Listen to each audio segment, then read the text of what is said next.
Well, we're here at Melton and I'm catching up with Ash Haines and family, and Harry. We'll give Harry a mention. Harry's not going to say anything. He's going to hold the trophy. But Ash, congratulations winning the Trotting Broodmare of the Year with Justa Pheonix. That must be a great thrill.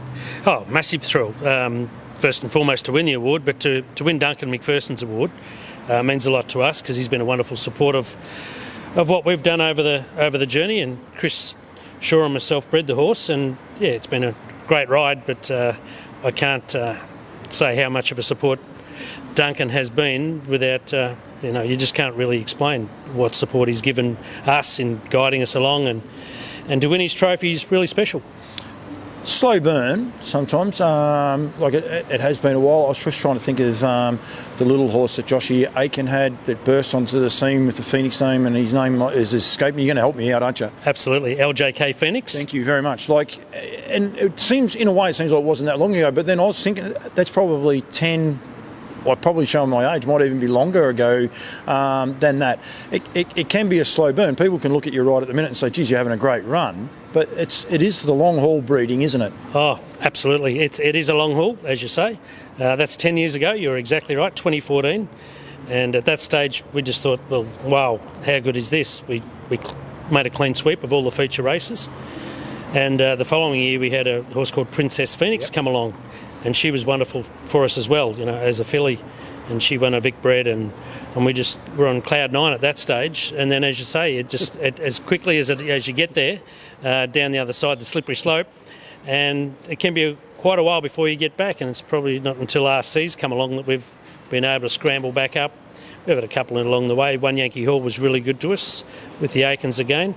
And she's leaving her mark in the barn now as well, as we could see tonight. Hephaestus Phoenix didn't run his best race tonight, but he's here at the races, which brings us along, and that's what you do as a breeder and an owner. You want to be here and participating. There's nothing worse than sitting at home and wondering where your next runner is. That's probably the hardest part of all. Yep. And breeding, as we know, from insemination to the racetrack, it can be a long time.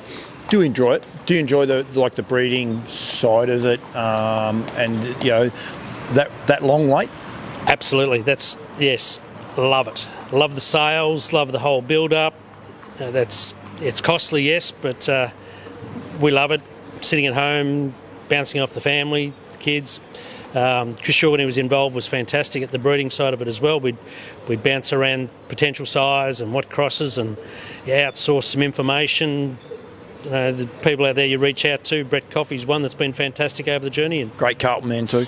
Is he a Carlton man, really? Yep. Two of us, don't you worry about that. Oh, two of you. Well, he's got a tattoo that says Premiers 2023, but he's been looking for a black pen to scratch that out. Leave him alone.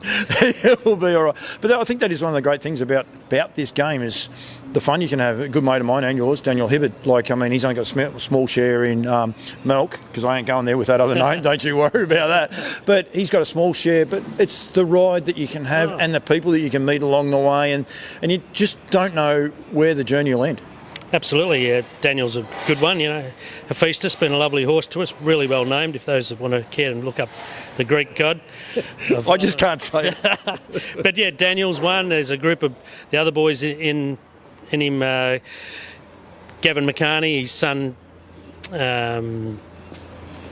is in him as well, and a few of the boys, they played football at Finley. They were there working. They wanted something that would unite them and keep them in, as part of Finley, and so that they could visit that from time to time, and Hephaestus has done that for them.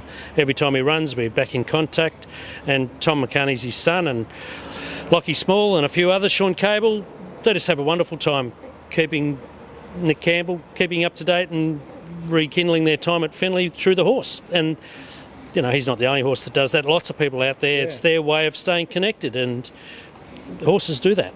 Yeah, it is, and then you also got the family. Harry's not going to say a word, but he's more than happy just to stand there.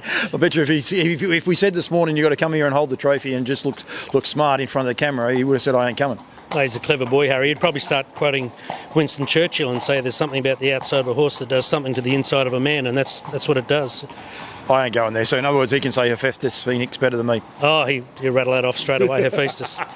He actually named Remus Phoenix, which is a 3-year-old in Chris's stable. So, and after the Volstead Act. So those that want to have a look at that, the naming, we have as much fun going through the names also, about the naming, what label we're going to give what moniker we're going to give a horse and what it means to us. So, I wish more people would look up the Volstead Act, and then they might actually come up with some more clever names as well once they actually realise that I have a little bit of reading. I did read up on that one, and there's so many things you could come up with, that's for sure. Absolutely, I can't wait. We've got a few Dancing in the Darks, another one of Duncan Stallions, and the Bruce Springsteen connection there with and away you go. You can.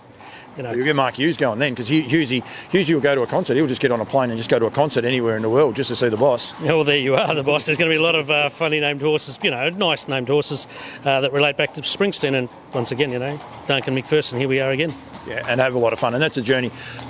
Who's she in foal to? She is in foal currently to Tactical Landing, but she's got a lovely Trixton Weanling at foot, which I was just talking to the judge. It's at Ben Stud, and they're a big wrap for the full brother to RC Phoenix. So yeah, we can't wait.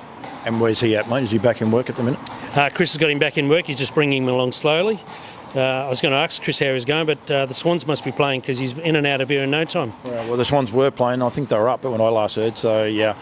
But Carlton and Sydney, watch, you never know. Last weekend in September. There's one for you. Duncan will be happy with that. Oh, he would be. Anything with the Swans in it, but I think the Pies might get there in front of the Blues. I wouldn't think so. Don't go there. Oh, I think they might. No.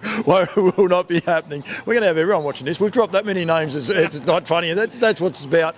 It is about winning awards. It's about the journey you're going to have with RC Phoenix. Who knows where that'll end up. I know, there's a couple of things Chris has got planned with him where they come off, whether it's just an Inter-Dominion. You never know the fun you can have, and that's what's so great about this sport. And we've got to sell it and enjoy it, and the friends and the people that you meet along the way. It's part of the journey, isn't it? Oh, absolutely. Well, already we've been to Brisbane, up there for the carnival, which was fantastic. What an experience that was. And then to go to New Zealand to race in the tab slot race, amazing what that did for us. And Chris, he was just so good. He's done such a wonderful job nurturing that horse along. Hopefully we're still yet to see the best of him. He's only just turned 6, so here we are once again, and we look at the breeding side of it again, as you say, and there's another line coming along behind him. He's got a full brother at home that's a yearling now, and where that takes us, who knows? What about Harry? Has he got the bug? Is he going to be in the game as well? Well, he's got a share in Remus, as I said, and he named Remus. So yeah, he's had the bug for a while. He's been sitting back waiting for his opportunity, and that came along with the 3-year-old. So here we go. Very good. Another generation. The only football team we didn't give a mention to was D Hibbert, and that's the Demons, but I think he'd be happy that we didn't mention it. But we just got to mention Melbourne every now and then just to keep Daniel up and about. I've got to get a funny message from time to time. But, mate, well done yourself. Thank you very much for always your interviews, and enjoy the ride. You're having a great ride at the minute, and enjoy it, because, as you say, it's a slippery slope. It goes back the other way. But you've got a serious horse, a horse that could travel the world. Hopefully he does. I'm sure you guys are dreaming about that. But hopefully he just comes back and wins a race first, and then worry about the rest of it afterwards. But congratulations on what's been a good year, Justa Pheonix. But keep up the great work, mate, with these trotters as well. Thanks, Paul, and thanks for the work you do. I think it's really important we get the message out there. We try and include as many as we can, which we are, and that's through your good work. So keep it going. Well done. Thank you very much.